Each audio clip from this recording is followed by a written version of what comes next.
അനസ് ഇബ്നു മാലിക് റളിയല്ലാഹു അൻഹുവിൽ നിന്ന് റിപ്പോർട്ട് ചെയ്ത ഒരു ഹദീസിൽ കാണാം, അനസ് ഇബ്നു മാലിക് റളിയല്ലാഹു അൻഹു ഖാല റസൂലുള്ളാഹി സ്വല്ലല്ലാഹു അലൈഹി വസല്ലം അല്ലിമു നിസാഅക്കും സൂറത്തുൽ വാഖിഅ, നിങ്ങളുടെ പെണ്ണുങ്ങൾക്ക് ഭാര്യമാർക്ക് നിങ്ങൾ പഠിപ്പിച്ചു കൊടുക്കുക സൂറത്തുൽ വാഖിഅ, സൂറത്തുൽ വാഖിഅ പഠിപ്പിച്ചു കൊടുക്കുക.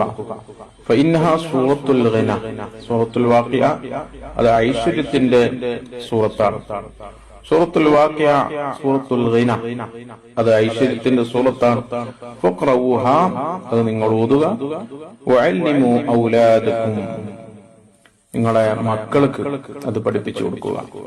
മൻ ഖറഅ സൂറത്തുൽ വാഖിഅ ഫീ കുല്ലി ലൈല, എല്ലാ രാത്രിയിലും സൂറത്തുൽ വാഖിഅ ഓതിയാൽ ലം തുസിബ്ഹു ഫഖത്തൻ അബദ, അവന്റെ ജീവിതത്തിൽ ഒരിക്കലും ദാരിദ്ര്യം വരൂല. ജീവിക്കുന്ന കാലത്തോളം നല്ല ഐശ്വര്യത്തോടെ ജീവിക്കാൻ സാധിക്കും. അല്ലാഹു തൗഫീഖ് ചെയ്യട്ടെ.